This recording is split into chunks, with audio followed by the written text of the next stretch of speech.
इस वक्त छत्तीसगढ़ की राजधानी से एक बड़ी खबर आपको दे दें।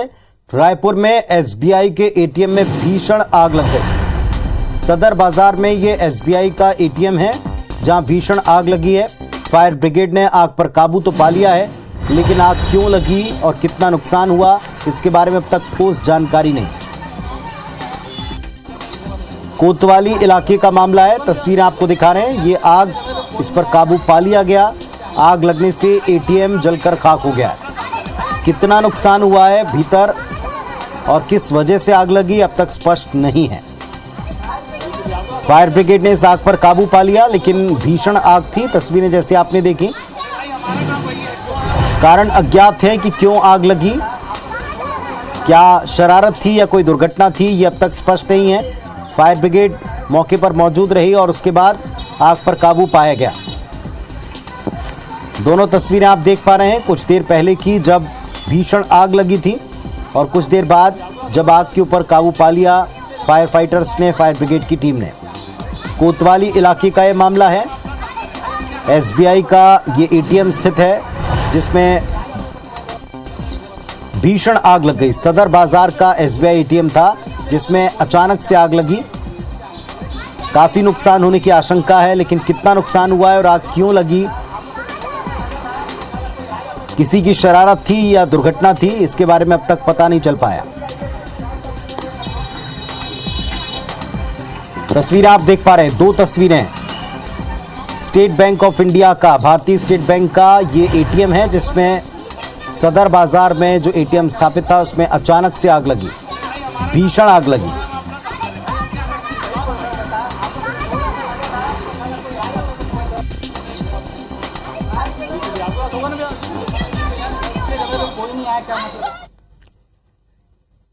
और इस वक्त क्या अपडेट मिल रहा है, किस तरह से आग लगी, हमारे सहयोगी तहसीन जैदी हमारे साथ में जुड़ रहे हैं। सीधे उनका रुख करते हैं। तहसीन, बताएं क्या पता चल पाया है, किस वक्त ये आग लगी थी, क्या इसके कारण हो सकते हैं, कितना नुकसान हुआ है, कोई भी इसके बारे में अनुमान? पुनीत जी, देखिए ये सदर बाजार का इलाका है, काफी सघन बस्ती इलाका है और ये वर्मा कॉम्प्लेक्स में ये आग लगी है। बताया जा रहा है कि यहाँ पे एसबीआई का एटीएम था, यहाँ पे उसमें आग लगी है। अभी हालांकि आग जो लगी है वो प्रारंभिक तौर पे जो बात जानकारी आई है कि जो मीटर था उसमें चिंगारी निकली, उसके बाद ये आग पकड़ी है और आग इतनी विकराल थी कि चंद मिनटों में ही पूरे एटीएम को उसने अपने चपेट में ले लिया। उसके अलावा जो है आग इतनी भीषण थी कि वो पहले और दूसरे माले में तक गई है और ऊपर जो है हालांकि फायर ब्रिगेड की एक दमकल की गाड़ी जो है वो यहाँ मौके पर पहुंची थी और आग पर काबू पा लिया गया। यहाँ पे हम जो कॉम्प्लेक्स के जो मालिक हैं हम उनसे बात करने की यहाँ पे कोशिश करते हैं कि ये आग की क्या सूचना मिली थी और ये आग लगने का अभी तक का जो कारण है वो क्या हुआ था। काफी अफरा तफरी मच गई थी यहाँ पे। जी हाँ, 3:30 में मेरा फोन आया। मैं करीब 3:35 के आसपास में नीचे आया तो देखा आग धीरे छोटी थी, बहुत ज़्यादा नहीं थी, लेकिन वो मीटर से लगी हुई थी। हम लोगों ने फिर तत्काल जो है फायर ब्रिगेड, पुलिस थाना और सीएससीबी को फ़ोन किया, लेकिन फायर ब्रिगेड करने में करीब 10 से 15 मिनट लगा और उन्होंने आते तक वो विकराल रूप ले चुकी थी। वो तो अच्छा है कि वो फायर ब्रिगेड टाइम से पहुंच गए, वरना आजू बाजू की दुकानें लग जाती आग। और हम एटीएम के ठीक ऊपर सीएम पब्लिसिटी वालों का ऑफिस है, वहाँ पे सिर्फ पेपर रहते हैं जो कि मतलब काफ़ी साल भर से कलेक्ट हुए पेपर रहते हैं। अगर वहाँ आग लग जाती तो शायद बूढ़ापन में काफ़ी बड़ा हादसा हो जाता। क्योंकि जो आग लगने के कारणों की अगर बात करें, जो प्रारंभिक तौर पे क्या सामने आ रहा है अभी, तो मेन कारण जो है, जैसे आप मतलब एटीएम में घुसे थे राइट साइड में मीटर था जिसको मैंने कई बार बोला कि इसको बाहर शिफ्ट करा लें और जो है एटीएम को मतलब स्पार्किंग होती थी तो मैंने वहाँ के गार्ड को बोला, तो वो जैसे ऑफिसर आते तो उनको बता देते थे ये चिंगारी निकाली, बोला हम देख लेंगे।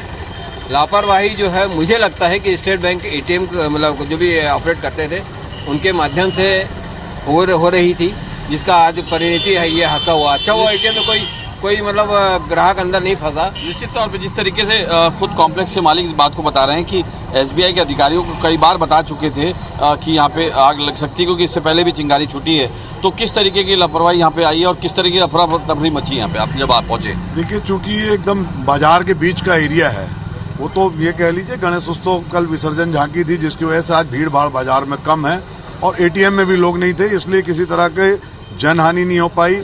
और जिस तरह से फायर ब्रिगेड ने भी तत्काल तत्परता के साथ आग पर नियंत्रण पाया है, मोहल्ले के लोगों की सजगता भी उसमें काम आई है, जिसकी वजह से लोग बच गए हैं। लेकिन यदि जैसा बता रहे थे अभी वर्मा जी, एसबीआई के लोगों ने लापरवाही की, जिसका आज ये दुष्परिणाम आया। ईश्वर की कृपा है कि सब बड़ा कोई हादसा नहीं हुआ, कोई जनहानि नहीं हुई, कोई बड़ी दुर्घटना नहीं हो पाई है। लेकिन इससे कमियों से, इन खामियों से बचने का प्रयास होना चाहिए, इसकी जिम्मेदारियां भी तय होनी चाहिए। निश्चित तौर पे ये सही है कि कोई बड़ा हादसा नहीं हुआ। हम एक बार फिर से आपको दिखाते हैं कि ये एसबीआई का एटीएम है, पूरी तरह से जलकर स्वाहा हो चुका है। ऊपर का जो माला है वहाँ पे एडवर्टाइजिंग कंपनी का ऑफिस है, काफ़ी पेपर रखे रहते हैं और कुछ परिवार भी यहाँ पे रहते हैं। इसके अलावा हम ये और आपको दिखाना चाहेंगे कि सदर बाजार जो है काफ़ी सकरा इलाका है, लगे लगे मकान हैं, छत हैं लोगों की। तो यहाँ पे हालांकि जो फायर ब्रिगेड की जो सजगता है उसके चलते एक गाड़ी यहाँ मौके पर पहुँच गई तत्काल, उसके बाद आग पे काबू पा लिया गया।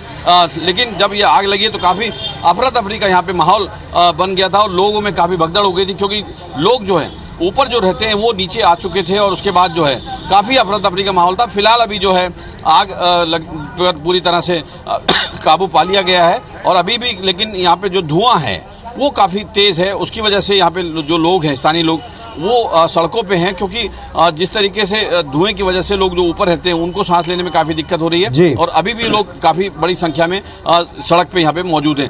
फिलहाल अभी आग पे पूरी तरह से काबू पा लिया गया है, लेकिन एक बड़ा हादसा जो है यहाँ पे टलने से बच गया, क्योंकि सदर बाजार एक काफ़ी सघन बस्ती यहाँ पे मानी जाती है। जी चलिए, बिल्कुल तहसीन जैसा आप बता रहे हैं कि फायर ब्रिगेड टाइम पर आ गई, वरना यह हादसा भीषण हो सकता था, क्योंकि रिहाइश के बीच में है और बाजार का एक सघन एरिया दिखाई पड़ रहा है। शुक्रिया आपका इस पूरी जानकारी के लिए, डिटेल के लिए।